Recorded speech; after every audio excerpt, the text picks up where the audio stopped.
Hello, नमस्ते। अभिनव ने अपने चेहरे पर मुस्कान लाते हुए कहा। वो भले ही कितना भी थका हुआ था, लेकिन वो इन लोगों को पता नहीं चलने देना चाहता था कि वो क्या करके आया है। जैसे ही अभिनव ने चहकते हुए नमस्ते किया तो शर्मिला, अनन्या और राजीव उसे देखने लगे। उनकी आंखों में एक अजीब सा गुस्सा था। अभिनव उनकी आंखें देख हैरान हो गया। अभिनव को यह तो नहीं लग रहा था कि वो लोग मुस्कुराते हुए उसका स्वागत करेंगे, लेकिन आज जिस तरह का गुस्सा उनकी आंखों में नजर आ रहा था, उसे देखकर अभिनव को कुछ अजीब लग रहा था। मैंने कहा नमस्ते एंड हेलो अनन्या। अभिनव ने दोबारा मुस्कुराने की कोशिश करते हुए कहा, पर यह सुनते ही उन तीनों का गुस्सा और ज्यादा बढ़ चुका था। शर्मिला ने उबलते हुए कहा, क्या सही टाइम पर आए हो? अभिनव ने यह सुनते ही अनन्या को देखा। वो ये पता करने की कोशिश कर रहा था कि वहां क्या हो रहा है, लेकिन अनन्या ने भी एक गहरी सांस ली और अभिनव से नजर फेर ली। अभिनव से रहा नहीं गया तो उसने पूछा, क्या मैंने कुछ गलत किया है? राजीव ने उसे एक पल को देखा और फिर टेबल पर रखा अपना फोन उठाया, उसमें कुछ खोला और आखिर में स्क्रीन अभिनव की तरफ घुमा दी। अभिनव पास आया और उसने राजीव से फोन ले लिया। फिर उसने स्क्रीन पर जो देखा उसे देख उसकी आंखें फटी की फटी रह गई। स्क्रीन पर एक वीडियो चल रहा था जिसमें अभिनव उस लड़के को होटल के अंदर बुरी तरह से पीट रहा था। अभिनव को यह देखते ही अंदर से बुरा लगा। अब उसे समझ आ गया था कि वो सभी अभिनव से खार खाकर क्यों बैठे थे। उसने कहा, जो कुछ भी हुआ उसके बारे में मैं समझा सकता हूँ। इतने में शर्मिला ने उसकी बात बीच में काटते हुए कहा, क्या समझाओगे?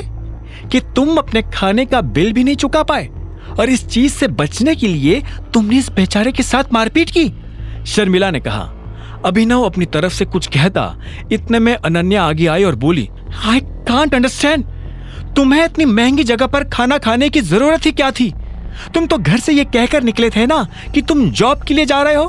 फिर अभिनव फंस गया। उसने वीडियो को दोबारा देखा। पूरे वीडियो में उसे चाहत कहीं भी नजर नहीं आ रही थी। ये देख अभिनव की जान में जान आ गई। अगर उन लोगों को पता चलता कि अभिनव चाहत के साथ था तो उसके लिए जवाब देना और भी भारी हो जाता। वो ऐसा कुछ नहीं करना चाहता था जिससे अनन्या और ज्यादा नाराज हो। हमने तुम्हें इसलिए तो अपने घर में जगह नहीं दी थी कि बाहर जाकर तुम हमारे परिवार की सरे बाजार इज्जत उछालो। जब बाकी दोनों महिलाओं ने अपनी बात कह दी तो राजीव से भी नहीं रहा गया और उसने भी अभिनव को सुनाना शुरू कर दिया।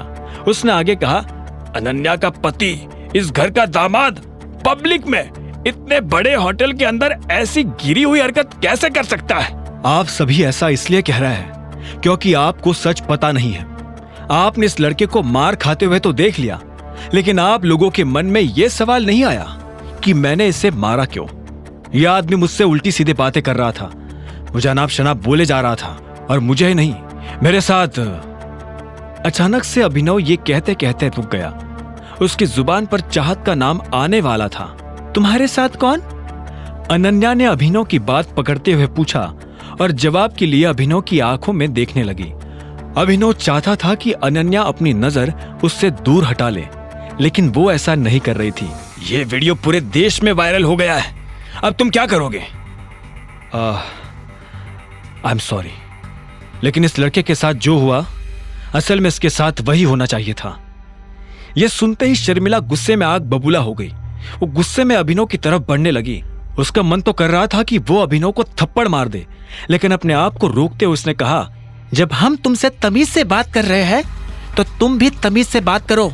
परिवार की नाक कटाने के बाद कह रहे हो कि ये जो तुमने किया वो सही किया, और तुम्हें क्या लगा तुम्हारे ऐसे बोलने से हम तुम्हें गले लगाएंगे, शाबाशी देंगे?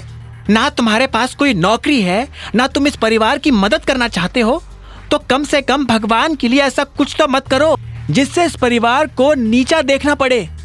शर्मिला, शांत हो जाओ। राजीव ने शर्मिला को रोकने की कोशिश की। अनन्या की शादी अगर किसी से होनी चाहिए तो वो है चिराग, सिर्फ चिराग। यह सुनती ही अनन्या की आंखें फटी की फटी रह गई। उसने शर्मिला को देखा और बोली, मम्मा, मैं चिराग से शादी करने के लिए कब एग्री हुई? तुम्हारे एग्री होने की मुझे जरूरत भी नहीं है। मैं तुम्हारी माँ हूँ और मुझे पता है what is best for you. इसके साथ रहोगी तो जिंदगी भर तकलीफ ही तकलीफ देखोगी, और फिर तुम्हें अपनी कंपनी के लिए भी मदद चाहिए ना, चिराग के अलावा तुम्हारी कंपनी को फिर से खड़ा करने में कोई तुम्हारी मदद नहीं कर सकता है। इस पर अनन्या ने कहा, मम्मा ऐसा नहीं है, मैं खुद अकरम सर से बात करूंगी, वो मेरी हेल्प कर सकते हैं। मैं चिराग से शादी नहीं करना चाहती हूं। तो क्या तुम जिंदगी भर इस आदमी के साथ रहोगी? हाँ बताओ, शर्मिला ने पूछा। नहीं, मैं इन दोनों में से किसी के साथ नहीं रहना चाहती हूं, अनन्या ने अकड़ के साथ जवाब दिया। आगे की कहानी जानने के लिए देखें अगला एपिसोड सिर्फ पॉकेट एफएम के YouTube चैनल पर, और द रिटर्न ऑफ टाइगर के सारे एपिसोड्स को सुनने के लिए डिस्क्रिप्शन में दी लिंक से डाउनलोड करें पॉकेट एफएम ऐप।